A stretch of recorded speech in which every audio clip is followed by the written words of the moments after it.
श्रावण मास के जो आज सोमवार है उसके व्रत की कथा बतलाएंगे। पौराणिक कथा के अनुसार एक शाहूकार था और उसकी पत्नी, दोनों बहुत ही दानी थे। वह बहुत दान करते थे, पुण्य करते थे और महादेव जी की बहुत पूजन अर्चन बंदन करते थे, परंतु उनके यहां संतान नहीं थी। तो एक दिन वह रात को सोए हुए थे तो भगवान देवादिदेव महादेव उनके स्वप्न में आए। तो उन्होंने शाहूकार के स्वप्न में आकर उनको बतलाया कि आपके यहां एक संतान की उत्पत्ति होगी, परंतु उसकी आयु जो है वह 12 वर्ष की ही होगी। तो उसके बाद जब सुबह शाहूकार उठे तो उन्होंने यह बात जो है अपनी धर्म पत्नी को बतलाई। तो दोनों खुश तो हुए परंतु थोड़े दुखी भी थे, लेकिन फिर भी उन्होंने भगवान का प्रसाद समझकर अपना नित्य जो पूजा पाठ करते थे वह करने लगे। कुछ समय के बाद उनके यहां एक पुत्र की उत्पत्ति हुई। वह पुत्र भी बहुत धार्मिक था, संस्कारी था एवं आज्ञाकारी था। धीरे धीरे वह पुत्र की आयु बढ़ने लगी तो उसके पिता ने, जब वह बालक 11 वर्ष का हो गया तो उसके पिता ने विचार किया कि अब इसको विद्या ग्रहण करने के लिए काशी में भेजा जाए। तो उसने उस बालक के मामा जी के साथ बहुत सारा धन देकर उस बालक को और उसके मामा जी को, दोनों को जो है काशी की ओर विद्या ग्रहण करने के लिए भेज दिया।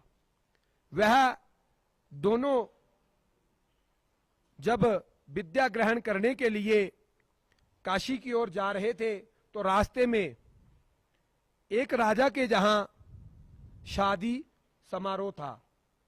उसकी बेटी, राजा की जो बेटी थी उसकी शादी थी। तो जब वो वहां से निकल रहे थे तो वो बारात लेकर जो दूसरे राजा थे वहां आए थे, परंतु जिसकी शादी थी वह दूल्हा जो एक आंख से काना था, वह एक आंख से ही देख सकता था। तो उसके पिता ने मन में विचार किया कि अगर लड़की के पिता को यह पता चलेगा कि मेरा बेटा जो है वो एक आंख से अंधा है तो कहीं वो शादी ना तोड़ दे। तो उन्होंने उस बालक को पकड़कर, क्योंकि वो बहुत सुंदर था देखने में, तो उस बालक को पकड़कर उसको दूल्हे वाले वस्त्र पहनाकर जो शादी के मंडप में बिठा दिया। उसकी शादी हो गई उसके साथ, उस रानी के साथ। जब शादी हुई उसके बाद दूसरे दिन उनको जो है काशी के लिए प्रस्थान करना था। तो उसने सारी, उस बालक ने सारी बात जो है उस रानी को बतलाई कि ऐसे ऐसे हमारे साथ हुआ है, मेरी शादी आपके साथ हो गई है, परंतु वह जो जिसके साथ आपकी शादी होनी थी वह कोई और है। जब उन्होंने पूरी बात बताई तो महारानी ने अपने पिता को यह बात बताई तो उसके पिता को बहुत गुस्सा आया। तो उसने अपनी लड़की रानी जो है उनके साथ भेजने के लिए उनको मना कर दिया। तो वो दोनों, बालक और उसके मामा जी, दोनों काशी चले गए विद्या ग्रहण करने के लिए। तो वह उसकी जिसके साथ शादी हुई थी उस रानी ने पूरे वर्ष जो है सोमवार के विधि पूर्वक, श्रद्धा पूर्वक, प्रेम पूर्वक वह व्रत रखे। तो भगवान देवादिदेव उसके ऊपर बहुत प्रसन्न हुए। जब 1 वर्ष बीत गया, 12 वर्ष की उसकी आयु हुई, उसकी मृत्यु होनी थी क्योंकि 12 वर्ष जो है उसकी आयु थी, परंतु उसकी पत्नी ने जो सोमवार के व्रत रखे थे उसके लिए तो मां पार्वती जी जो हैं वो उसके ऊपर बहुत प्रसन्न हुई। उन्होंने महादेव जी को कहा कि आप इसकी आयु जो है वो दीर्घ कर दीजिए। तो देवादिदेव महादेव मां पार्वती की बात को मोड़ ना सके, तो उन्होंने उसकी आयु लंबी कर दी। तो जब वो वापिस आए तो रानी बहुत खुश हुई।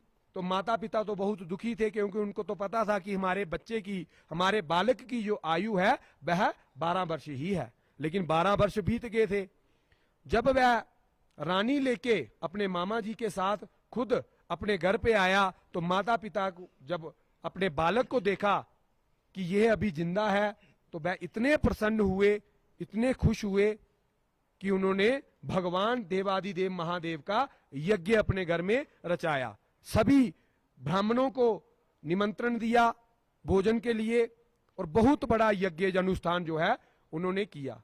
इस सारी कथा का जो श्रावण मास के सोमवार के व्रत की कथा जो आपको बतलाई, इसका भावार्थ है कि जो भी श्रद्धा से, प्रेम से, विश्वास से देवादिदेव महादेव जी के ये सोमवार के व्रत करता है, भगवान उसकी आयु लंबी करते हैं, उसका शरीर स्वस्थ रखते हैं और उसकी सारी मनोकामनाएं पूर्ण करते हैं।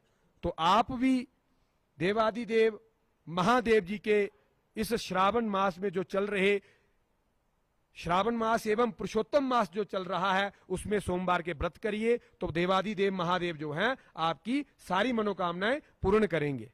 अभी जो है प्रातः काल की आरती